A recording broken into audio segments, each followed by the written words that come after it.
A few weeks ago, my wife and I were lamenting about what to do with our children over the summer.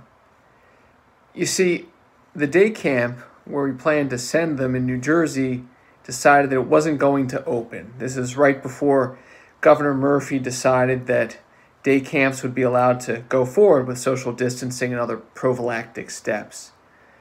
It was a bit of a double whammy for us because I have 4 children. My wife and I have 4 children. And my wife is a counselor at this camp over the summer. So that means our 4 kids go for free, which would have otherwise cost us $20,000 to send them. So not having a place to send our children over the summer on the heels of having them at home for 3 or 4 months, well, not the best thing in the world. And while I work for a firm where most of us work remotely, yes, it wasn't that much of a change of pace for me to continue working remotely during this COVID-19 pandemic, but having 4 kids at home, it's not quite the same. So we were really looking forward to having them out of the house and at camp. So my wife and I were scrambling a little bit, but we ended up coming up with another day camp. At first, my wife decided to enroll them for only 6 weeks because she wanted to, in her words, be a little frugal and save some money. I reminded her that it was much more important that we get the kids out of the house ASAP. So they're going to be enrolled for, I think, a full 8 weeks, which is great, starting on Monday. They'll have a wonderful time. Daddy loves you, kids.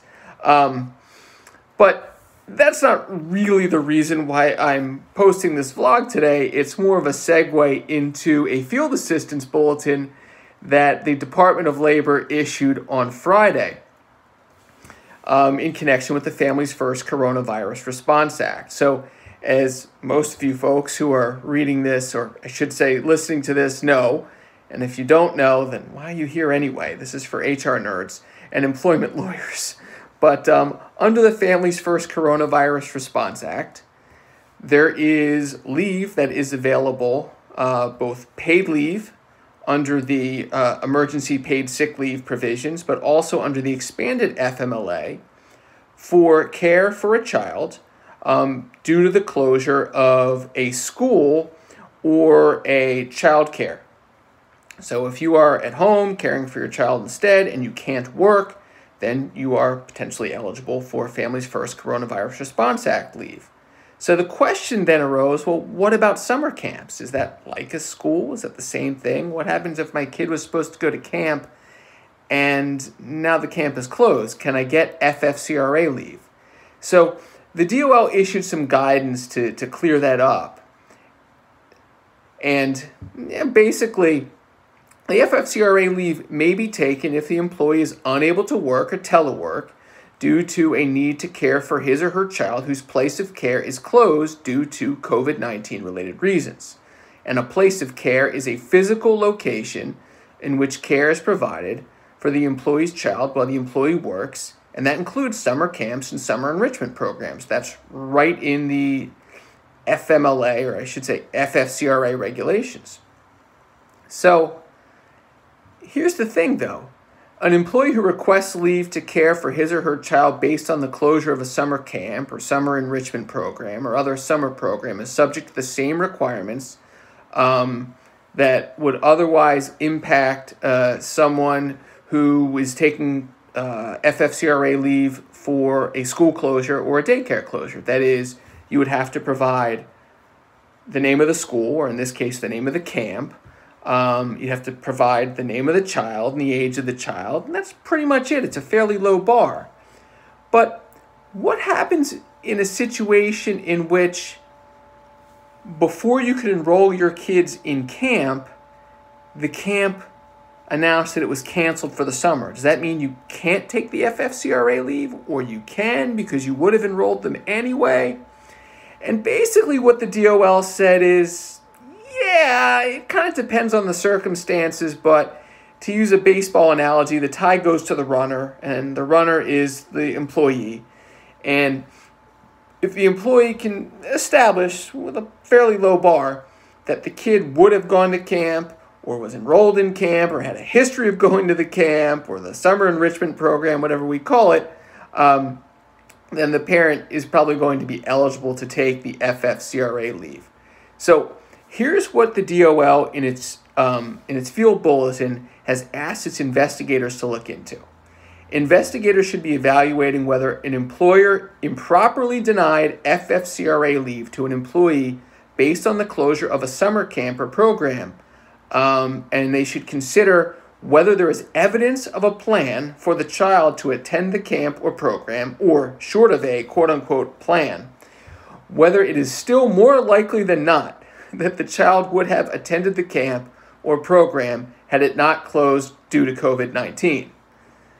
But a parent's mere interest in a camp or program is generally not enough. And there's more on this if you go on to the Families First Coronavirus Response Act frequently asked questions on the DOL's website. Just Google it.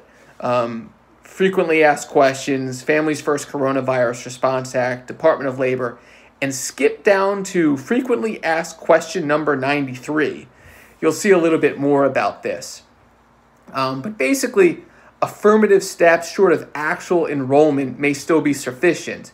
For example, if the summer camp or program has an application process, a submission of an application before the camp's closure may establish that the camp or program was the child's planned place of care for the summer. Submission of a deposit may also establish intent to enroll. I would think showing up and taking a tour of the camp before it closed would do it too. Basically, what the DOL has said in its guidance to its investigators is there's any number of possibilities. And my non-legal hypothetical guidance to you, please don't take legal advice from a guy with a blog or a vlog. Call your lawyers. But my tip to you would be, as the employer, is, look, remember, keep this all in perspective.